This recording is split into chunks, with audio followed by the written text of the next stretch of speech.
Le prince doit-il être bon pour être respecté, ou impitoyable pour être obéi? C'est la question centrale de l'un des textes politiques les plus controversés de l'histoire occidentale, Le Prince de Machiavel. On y lit des choses comme « Il vaut mieux être craint qu'aimé ». Le prince ne doit avoir d'autre souci que la guerre. Un homme qui veut toujours agir vertueusement s'en ira à sa perte. Pour beaucoup, Machiavel est l'incarnation du cynisme politique. Pour d'autres, c'est simplement un réaliste, un homme qui dit tout haut ce que les puissants font tout bas. Mais que se passerait-il si l'on plaçait le prince sous le regard du stoïcisme? Aujourd'hui, sur Pensée stoïcienne, je t'invite à un voyage entre deux mondes, celui de la ruse, du pouvoir, de la conquête, et celui de la vertu, de la maîtrise de soi, de la paix intérieure.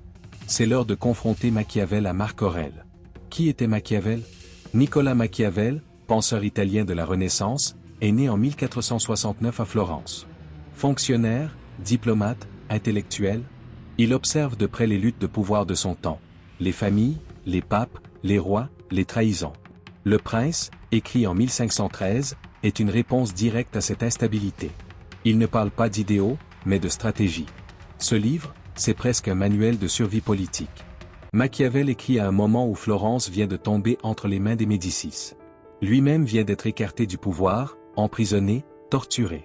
Il veut se rendre utile, se faire remarquer.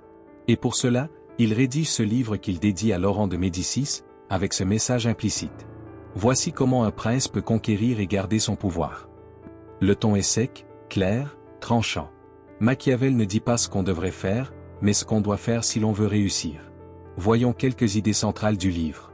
1. La morale n'est pas toujours utile au prince.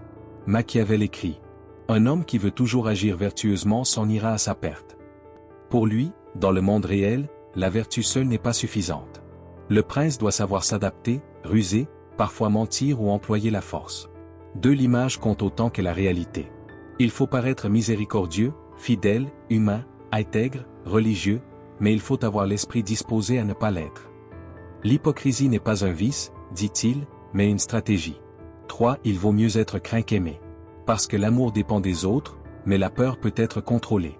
4. Le pouvoir s'obtient par la ruse et la force. Machiavel admire César Borgia, un chef cruel mais habile, capable de manipuler et d'imposer la terreur pour stabiliser son pouvoir. En résumé, efficacité et vertu. C'est une vision du monde brutal, mais pour Machiavel, c'est la vérité nue de la politique. Ce que dit le stoïcisme. Face à cette vision crue du pouvoir, que nous enseigne le stoïcisme.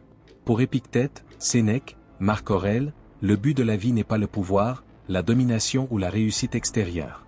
C'est vivre en accord avec la nature et la raison, c'est-à-dire selon la vertu. Pour un stoïcien, ce que tu fais doit être juste, même si tu es seul. Le pouvoir, la gloire, les honneurs sont des indifférents externes. Ce qui compte, c'est ta capacité à garder ton esprit droit, libre, en paix. Sénèque écrit à Lucilius. Ce n'est pas parce que les choses sont difficiles que nous n'osons pas, c'est parce que nous n'osons pas qu'elles sont difficiles. Un dirigeant stoïcien ne cherche pas à manipuler, mais à servir le bien commun. Marc Aurèle, empereur philosophe, écrit dans Pensée pour moi-même. Le meilleur moyen de se défendre, c'est de ne pas leur ressembler. Il refuse de répondre à la haine par la haine. Il gouverne avec patience, discipline et sagesse, même au milieu des guerres, des épidémies, des trahisons. On est à l'opposé du machiavélisme. Prince machiavélien vs prince stoïcien. Comparons ces deux figures. Le prince selon Machiavel doit être prêt à tout pour garder le pouvoir. Doit paraître vertueux, mais ne pas l'être toujours. Voit les hommes comme faibles, intéressés, manipulables. Le prince stoïcien doit gouverner. Par l'exemple, cherche à faire le bien même dans l'adversité, voit la politique comme un service, pas une conquête. Exemple historique. César Borgia incarne l'idéal machiavélien, Marc Aurèle, l'idéal stoïcien. Et les résultats?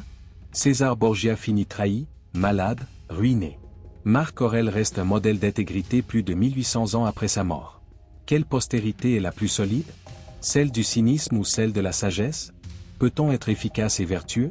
Voilà la vraie question. Peut-on gouverner sans se salir les mains? Peut-on agir avec vertu et réussir dans un monde parfois corrompu? Machiavel dirait, non. Le stoïcien dirait, oui, mais ce n'est pas garanti. Pour un stoïcien, ce n'est pas le résultat qui compte, c'est l'intention droite, l'action juste, l'alignement intérieur. Sénèque disait, ce n'est pas parce que tu gagnes que tu as raison. Cela ne veut pas dire que les stoïciens sont naïfs. Mais ils ne sacrifient pas leur âme pour des victoires temporaires. Ils cherchent la paix intérieure, la constance, et la maîtrise de soi. Alors, que devons-nous retenir de cette confrontation entre le prince et le stoïcisme? Machiavel nous rappelle que le monde est dur, que la morale seule ne suffit pas toujours pour survivre en politique. Les stoïciens nous rappellent, eux, que ce n'est pas le monde qui doit déterminer nos actions, mais nos principes. Être craint, ou être respecté? Gouverné par la ruse, ou par l'exemple? Tu ne contrôles pas le monde, mais tu contrôles ce que tu choisis d'être.